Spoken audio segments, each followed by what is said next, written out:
আসসালামু আলাইকুম। আজ আমি আপনাদের আমব্রেলা কাট স্কার্টের কাটিং এবং সেলাই করে দেখাবো।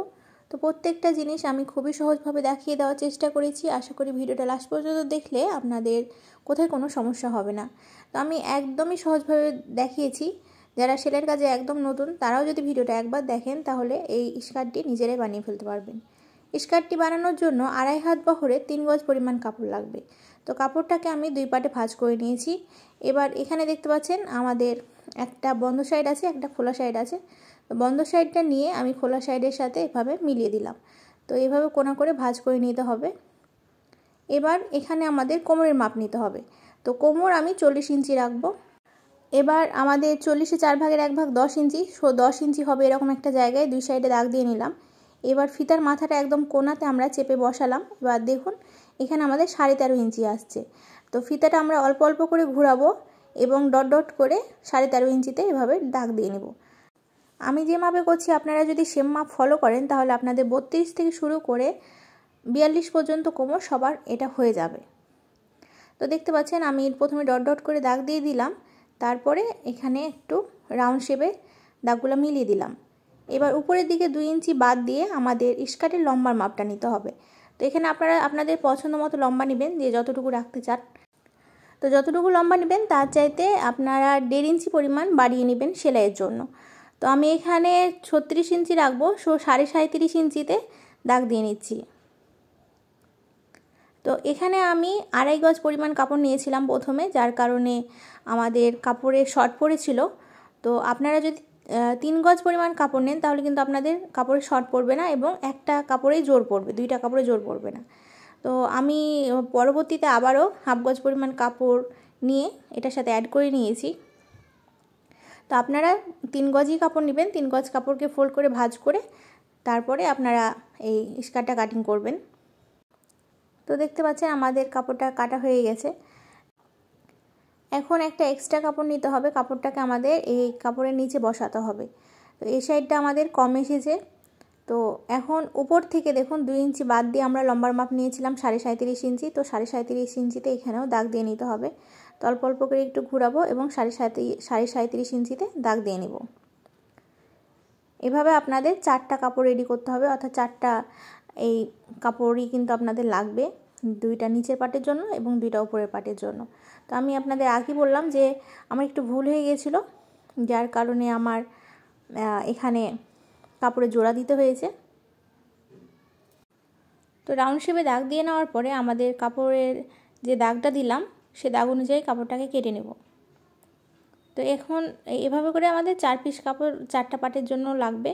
এখন এই 4 পাট কাপড় আমরা এভাবে করে 4টা কাপড়ের সাথে জোড়া লাগিয়ে নেব। তো যেটা ছোট কাপড় ছিল সেটা আমরা স্কার্টের কাপড়ের সাথে জোড়া লাগিয়ে নিয়েছি, এটা অফ ক্যামেরা আমি লাগিয়ে নিয়েছি। এখন আমাদের বেল্টের কাপড় লাগবে। তো বেল্টের কাপড়টা আমাদের উপরের কোমরের মাপ যেটা আছে 40 ইঞ্চি, সেই 40 ইঞ্চি অনুযায়ী আমাদের লাগবে এবং কাপড়ের চওড়াটা আমাদের 4 ইঞ্চি থাকবে। এবার স্কার্টের কাপড়ের সোজা সাইডে আমাদের বেল্টের কাপড়টা সোজা করে 2 ফোল্ডে ভাঁজ করতে হবে। এবার খোলা সাইডের সাথে খোলা সাইডটা মিলিয়ে আমরা জাস্ট সোজা করে এক মাথা থেকে অন্য মাথা পর্যন্ত সেলাই করে নেব।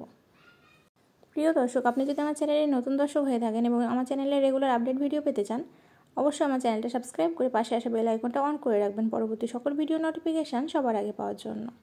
এবং যারা অলরেডি সাবস্ক্রাইব করে রেখেছেন তাদের অসংখ্য ধন্যবাদ। তো দেখতে পাচ্ছেন আমাদের সেলাইটা কমপ্লিট হয়ে গেছে।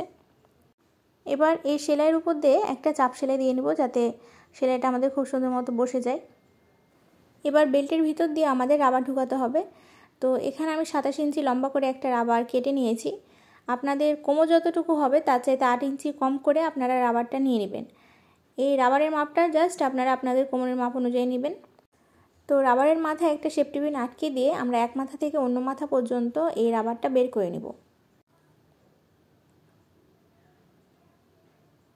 তো রাবারটা বের হয়ে গেলে 2টা মাথা আমরা সমানভাবে টান দিব, টান দিলে আমাদের কুচিটা সমান হয়ে যাবে।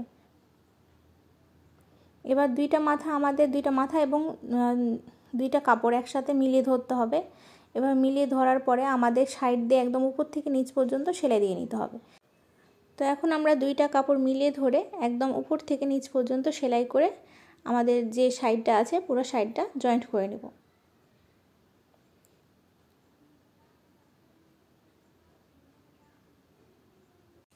এবার আমরা রাবারটা 2 হাত দিয়ে টান দিব যাতে কুচিটা সমানভাবে সব জায়গায় থাকে। এবার রাবারের একদম উপর দিয়ে একটা সেলাই করে নিব। এই সেলাইটা করলে রাবারটা পরবর্তীতে উল্টে যাবে না এবং পরতে ভালো লাগবে। তো এই সেলাইটা অবশ্যই দেওয়া লাগবে। তো দেখুন 2 হাত দিয়ে আমরা কাপড় এবং রাবারটা একসাথে টেনে ধরে তারপর মাঝখান দিয়ে সেলাই করে নিলাম। এবার আমাদের নিচের অংশটা উল্টাতে হবে। তো নিচের অংশটা আমরা উল্টো সাইডে 1/2 ইঞ্চি করে 2বার ফোল্ড করে ভাঁজ করব। ভাঁজ করে নেওয়ার পর পুরোটা ঘুরিয়ে সেলাই করে নেব। আপনাদের কাছে যদি পিকো করা মেশিন থাকে সেক্ষেত্রে আপনারা পিকো করে নিতে পারেন। আমি প্রত্যেকটা কাজ আপনাদের স্টেপ বাই স্টেপ খুব সহজভাবে বুঝিয়ে দেওয়ার চেষ্টা করেছি। আশা করি আপনাদের বুঝতে কোনো সমস্যা হয়নি। কোনো সমস্যা হলে অবশ্যই কমেন্ট বক্সে কমেন্ট করে জানাতে পারেন। তো আমাদের স্কার্টটা একদম রেডি হয়ে গেছে, দেখতে পাচ্ছেন কতটা ঘের এবং কতটা সুন্দর হয়েছে। আপনারা না পরলে বুঝতেই পারবেন না। তো অবশ্যই ট্রাই করবেন এবং কেমন হয়েছে কমেন্ট বক্সে কমেন্ট করে জানাতে একদমই ভুলবেন না। আজকের মতো এ পর্যন্তই। আসসালামু আলাইকুম।